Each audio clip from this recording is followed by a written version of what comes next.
कमियां नहीं जी, ये जो मनरेगा है उसका कत्ल हो रहा है। वो एक अधिकार था जो समाज का जो सबसे पिछड़ा और गरीब वर्ग है उसको दिया गया था, ताकि कोई भी व्यक्ति जो अपने हाथ से काम करना चाहे, अनस्किल्ड वर्क, उसको यदि वो मांग करे तो उसको सरकार बाध्य थी 100 दिन एक साल में कम से कम रोज़गार प्रदान करने के लिए। और उसमें 90% फंडिंग जो थी वो केंद्र की थी और मात्र 10% थी स्टेट्स की।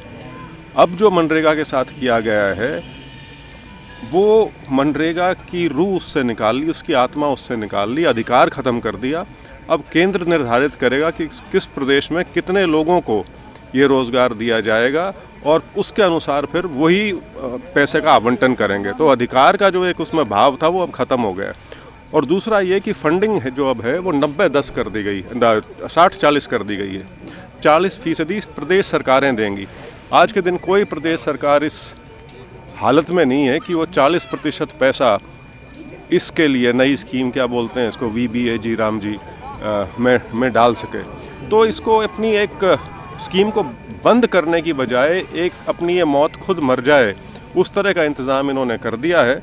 और कहने की बातें हैं, मैं आपको हरियाणा का उदाहरण दूं, 2025-26 में 100 दिनों का जो प्रावधान था मनरेगा के तहत, सिर्फ 24 दिन का औसत रोज़गार हरियाणा में मनरेगा के तहत इस सरकार ने दिया है।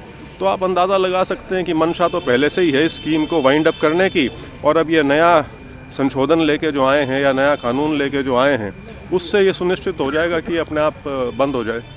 फरीदाबाद ज़िले में आप स्वयं जो है अपनी सेवाएं दे चुके हैं टीसी के रूप में, किस तरह से देखते हैं एक IAS अधिकारी के रूप में कि किस तरह से जो बदलाव किया जा रहा है, कितना सही है कितना गलत है ये? हाँ, वो मैंने देखा आज अखबारों में, कल के मेरे बयान को किस तरह से पेश किया गया है।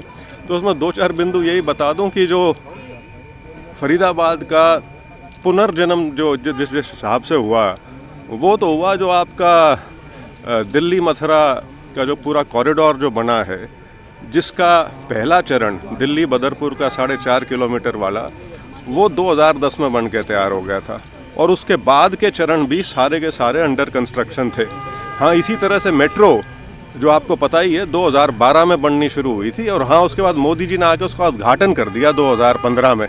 लेकिन उसके उद्घाटन के बाद से मेट्रो का एक भी पिलर फरीदाबाद में नहीं रखा गया है। बाकी मैं जब DC था यहाँ, वो 16-17 साल पुरानी बात है, तो 16-17 साल में तो मेरे भी बाल सफ़ेद हो गए, आपकी भी शक्ल बदल गई होगी, तो कुछ तो शक्ल बदली होगी फरीदाबाद की भी। लेकिन जो असली इंफ्रास्ट्रक्चर की चीज़ें हैं उस पर अगर बीजेपी ये कहे कि हमारा क्लेम है इसके ऊपर, अब बलजीत कौशिक जी बैठे हैं यहाँ पे, कल हम ओल्ड फरीदाबाद से निकले थे, तो जब आनंद कौशिक जी वहाँ पे MLA थे, जो ज़्यादातर इंटरनल स्ट्रीट्स जो हैं वो उनके टाइम में ठीक हुई थी। तो जो मेट्रो है या आपका ये बदर या आपका दिल्ली मथुरा कॉरिडोर है, नाहर सिंह स्टेडियम मेरे ख्याल से 10 साल से बंद ही है, ना तो उसका जीर्णोद्धार हुआ ना, और देखिए अब और अब आप, हाँ वो भी पेंडिंग पड़ा है, 2014 की अनाउंसमेंट है, आज तक वैसी की वैसी पेंडिंग है वो। और उसके अलावा देखिए जो मैंने संदर्भ दिया था कि फोकस गुड़गांव पे हो गया था, आज के दिन पूरी फरीदाबाद की जो इंडस्ट्री है वो गुड़गांव की बड़ी इंडस्ट्रीज़ की एंसिलरी है। मतलब वो जो मदर यूनिट जो एक होना चाहिए जिसके इर्द गिर्द पूरे शहर की इंडस्ट्री डेवलप होती है, वो सारी गुड़गांव शिफ्ट हो चुकी है। तो यहाँ पे अगर आप बताएं कि पिछले 11-12 साल में कौन सी बड़ी इंडस्ट्री यहाँ आ गई, जो ऑलरेडी थे वो ही बढ़े होंगे बस, लेकिन कोई मदर इंडस्ट्री यहाँ पे आई नहीं। तो बाकी ठीक है, थोड़ी शक्ल तो बदलती है। कल पुल बनना था, 9 साल हो गए, उसकी जो गारंटी पीरियड था 5 साल, वो भी खत्म हो चुका है, लेकिन पुल अभी शुरू नहीं हुआ है। हाँ, मैं वही कह रहा हूँ ना कि मेरे एक छोटे से बयान को जो एक साधारण तरह से पूछा गया था कि जी आप DC थे उसके बाद से, तो भाई बदलाव आया है, आप में भी आया है, मेरे में भी आया है, शहर भी थोड़ा बहुत बदला होगा। लेकिन जब उसको इस तरह से पेश किया गया और बीजेपी के नेता बड़े खुश हुए कि अरे हमको सर्टिफिकेट मिल गया, तो इसलिए मैं ये चीज़ें गिना रहा हूँ आज, नहीं तो मेरे को फरीदाबाद के लोकल इश्यूज़ में जाने की कोई ज़रूरत नहीं है। कल आपके बयान को लेकर आप खुद कह रहे हैं कि उसे मैनिपुलेट किया गया जी, और आज आप खामियां गिना रहे हैं, तो क्या कहेंगे? मैनिपुलेट इन द सेंस उसका संदर्भ कुछ और था। मेरे से पूछा गया था आप फरीदाबाद DC थे, उसमें और अब में क्या फ़र्क है? यार 17 साल में फ़र्क तो आएगा। तो क्या लगता है? लेकिन जो मेन फ़र्क है जिससे इस शहर में फ़र्क आना शुरू हुआ वो आपकी दो चीज़ें थी, कॉरिडोर, दिल्ली मथुरा और मेट्रो, ये दोनों कांग्रेस के टाइम में हुआ। क्या भाजपा ने इस दौरान क्या काम नहीं किया या काम किया? पता नहीं भाई, आप लोगों को पता होगा विकास कितना आया है। मैं तो उस विकास को ढूंढ रहा हूँ। विकास बच्चों के नाम तो मिलते हैं, लेकिन जिस विकास का जिक्र सरकार करती थी उसको तो हम भी ढूंढते फिर रहे हैं। हम अभी पूरे हरियाणा से ये 38वें हल्के में जा रहे हैं। आज पूरा मेवात घुमाए, सोना घुमाए, क्योंकि आपके पास के इलाके हैं, तो जितना विकास है आप देख लीजिए, वहाँ मिल जाएगा भावना विकास। यात्रा जो निकाली थी जी। उसमें फरीदाबाद में कल आप घूमे जी गए, जगह जगह लोगों से सुनी होगी बातें, जी। क्या निकल कर आया है? नहीं, देखिए, मेरी यात्रा किसी विधानसभा के लोकल इश्यूज पर केंद्रित यात्रा नहीं है, ये पूरे प्रदेश भर की यात्रा है। लोकल इश्यूज कोई आ जाते हैं तो फिर उसके ऊपर हम बात कर लेते हैं। जैसे आज आपने ये फरीदाबाद के बारे में पूछा, तो कल ओल्ड फरीदाबाद का जो विधानसभा है उससे हम निकले थे और अपना संदेश लेके गए थे लोगों के पास, सद्भाव का और आपसी भाईचारे का, और कांग्रेस की जो भूमिका उसमें होनी चाहिए। तो मुख्य बिंदु तो हमारा वही है। अब जी राम जी बिल को लेकर आज जी। जो है शांतिपूर्वक, क्योंकि महात्मा गांधी जी के विचारों पर चलते हुए शांतिपूर्वक बैठे हैं जी। और आगे किस तरह से जो है रूपरेखा रहेगी विरोध की? रूपरेखा तो मेरे ख्याल से 45 दिन का पूरा एक कांग्रेस ने इसका बनाया हुआ है कि किस किस प्रकार से इस पे आगे बढ़ना है। कल प्रेस कॉन्फ्रेंस हुई थी, आज ये धरना है, तो आगे भी कार्रवाई चलती रहेगी इसी तरह से। विजय जी, जी आज एक दिवसीय उपवास रख रहे हैं, जी जी क्या कहना चाहेंगे? हमारे सेवा दल के अध्यक्ष भी आए हुए हैं हरियाणा के, और आज जो मनरेगा के साथ छेड़छाड़ इस सरकार ने की है, ये कांग्रेस के समय की योजना है। पूरे विश्व में अपनी तरह की अद्वितीय योजना थी रोजगार देने के लिए इतनी बड़ी आबादी को, और वो सफल रही। कांग्रेस के समय शुरू हुई, सफल रही, पूरी दुनिया में सबसे सफल योजना मानी गई। जब से कांग्रेस सरकार गई है, इस योजना के लिए कभी बजट कम किया गया मोदी सरकार द्वारा, कभी उस पर टिप्पणी की गई। एक दफ़ा तो संसद में भी मोदी साहब ने कह दिया कि भाई ये जो है ना, इसको मैं इनकी इमारत के तौर पे यूज़ करूँगा, जैसे कांग्रेस के लिए। ऐसा तंज कसा उन्होंने लोकसभा में भी, इतनी सफल योजना के लिए। और अब फाइनली इन्होंने नाम बदल दिया। क्यों? उस व्यक्ति का नाम महात्मा गांधी के नाम से ये योजना थी, सबसे बड़ी वर्ल्ड की योजना, जो पूरी दुनिया में इस सदी में सबसे महानतम व्यक्ति माने गए। अहिंसा के पुजारी हैं महात्मा जी, और उनके नाम को बदलना, हिंदुस्तान की पूरी दुनिया में उन्होंने साख बढ़ाई। जब हम लोग समर्थ नहीं थे, शक्तिशाली नहीं थे, उस आदमी ने अहिंसक आंदोलन चलाकर पूरी दुनिया को, अंग्रेजी सल्तनत को मजबूर कर दिया कि भारत को छोड़ो। इतने बड़े बड़े आंदोलन, भारत छोड़ो आंदोलन चलाया, आज़ाद हुआ देश। आज ये सरकार बाहर जाकर तो महात्मा गांधी जी का नाम का इस्तेमाल करती है, उनकी प्रतिमाओं पे माल्यार्पण करती है, और हिंदुस्तान में ये काम करती है। तो उसी के विरोध में कि भाई ये छेड़छाड़ जो मनरेगा के साथ हो रही है, नहीं होनी चाहिए। सेवा दल के तत्वाधान में आज ये कार्यक्रम हुआ है। हमारे पूर्व सांसद विजेंद्र सिंह जी भी पहुँचे, अभी आप उनका इंटरव्यू भी सुन रहे हैं। वो यहाँ से डीसी भी रहे, और सबसे शानदार डीसीज में से एक उनकी गिनती होती है। आज भी लोग याद करते हैं, पुराना उनका परिवार है, वो भी कांग्रेस को मजबूत करने के लिए आए।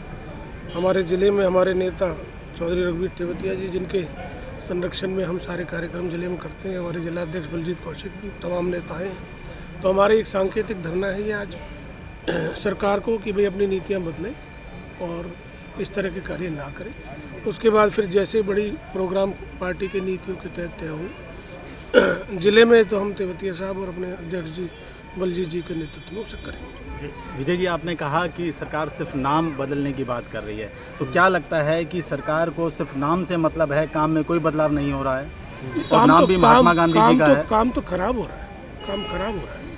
अभी आपने सुना नहीं, विजेंद्र जी कह रहे थे कि पहले जब मैं डीसी था और अब मैं 15 साल में इतना अंतर आ गया, इतना अंतर आ गया है कि उस समय ये मेट्रो कॉरिडोर बनी थी और आज भी वही है बल्लभगढ़, तो उससे आगे नहीं लेके गए। तो ये सिर्फ बातें करते हैं, काम नहीं करते हैं। शहर में सफाई का आलम आप जानते हैं, पीने के पानी की हालत आप जानते हैं, सड़कें टूटी पड़ी हैं, इनकी आप हालात जानते हैं, रोज़गार नहीं हो रहे हैं, ट्रैफिक जैम है, पॉल्यूटेड सिटी है वर्ल्ड में सबसे ज़्यादा, नए कोई इंडस्ट्रियल प्रोजेक्ट्स नहीं आए हैं। इन्होंने गरीबों के लिए योजना चालू की थी दीनदयाल, गरीबों को प्लॉट मिलेंगे। 80-80 हज़ार 1-1 लाख के प्लॉट हो गए। कांग्रेस के समय में जब भूपेंद्र हुड्डा जी सीएम थे तो हर गांव में 200-300 जो गरीब लोग थे उनको मकान उपलब्ध कराए गए। ये लोग क्या कर रहे हैं? सिर्फ बातें ही तो कर रहे हैं। आपने कहा कि विदेश में भी ये महात्मा गांधी का नाम लेते हैं, तो क्या स्पष्ट रूप से लगता है कि इन्हें महात्मा गांधी के नाम से दिक्कत है? इनके अंदर ना कोई विरोधाभास है। इनकी जो बातें हैं वो कहने के लिए कुछ और है और करने के लिए कुछ और है। ये इस विचारधारा से सहमत नहीं है, इनकी मजबूरी है और वही इन्होंने यहाँ किया है।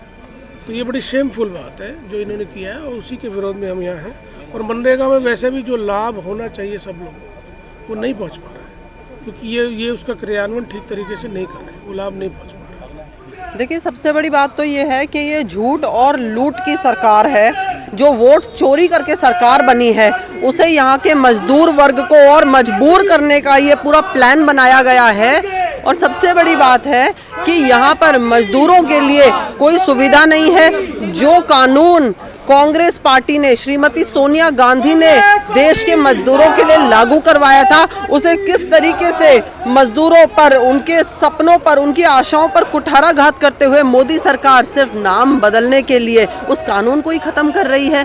उसके पीछे जो मंशा थी उसी को खत्म किया जा रहा है। रोजगार की गारंटी, आज वो गारंटी कहाँ है? आज वो पैसा कहाँ से आएगा? सेंटर से आएगा। सेंटर से आना बंद हो गया है। स्टेट देंगे, स्टेट बोलेंगे हमारे पास पैसा नहीं है। स्टेट्स की माली हालत जो आज मोदी सरकार के राज में है वो हम सब उससे भली भांति वाकिफ़ हैं। कुल मिला के बात ये आती है, ये सरकार वोट चोरी करके बनी तो आज ये मजदूरों के रोजगार की गारंटी के अधिकार को छीन चुकी है। आज बेचारा मजदूर वर्ग कहाँ जाए? कटोरा लेके भीख मांगने की स्थिति आ गई है आज मजदूरों की और उनके बच्चों को। कोई गारंटी नहीं रही उनके पास। ये कहते हैं हमने काम करने के दिन बढ़ा दिए। आप काम देंगे? आप ये बताइए, फसल कटाई में आपने काम बंद कर दिया, ये नया नियम क्यों लागू किया? आपको महात्मा गांधी के नाम से इतनी आपत्ति, उस पर इतना आपने विरोध जताया है कि आप सिर्फ नाम बदलने में विश्वास रखते हैं, काम बदलने में नहीं। आपने कितना रोजगार दिया उसको आप बताएं, जनता के सामने लाएं कि आपने कितना फंड यूटिलाइज करा है मनरेगा के लिए, जिसको आप ये कहते थे कि ये कांग्रेस की विफलता का जीता जागता उदाहरण है। आज आप उसका नाम बदल के लोगों को बता रहे हैं कि ये हमने देश हित में लागू किया है। लेकिन लगातार जो फरीदाबाद में जो मंत्री आ रहे हैं, चाहे विपुल गोयल की बात करें, राजेश नागर की बात करें या केंद्रीय राज्य मंत्री, ये लगातार इसके फायदे बता रहे हैं। कह रहे नहीं कि हमने संशोधन ही किया है, इसमें कोई ऐसा बदलाव नहीं किया, मजदूरों को नुकसान नहीं है, हम गाँव-गाँव जाएंगे, ऐसी बात कह रहे हैं। ये जाएं गाँव-गाँव और ये बताएं इन्होंने कितना रोजगार दिया है। एक बार जाएं तो सही, सिर्फ प्रेस कॉन्फ्रेंस करके क्यों बता रहे हैं? आप मजदूरों के बीच में जाके बताएं, आप गाँव में जाके बताएं। इनको गाँव में, देहात में इनको घुसने नहीं देंगे गांव के लोग। आज ये स्थिति है। थैंक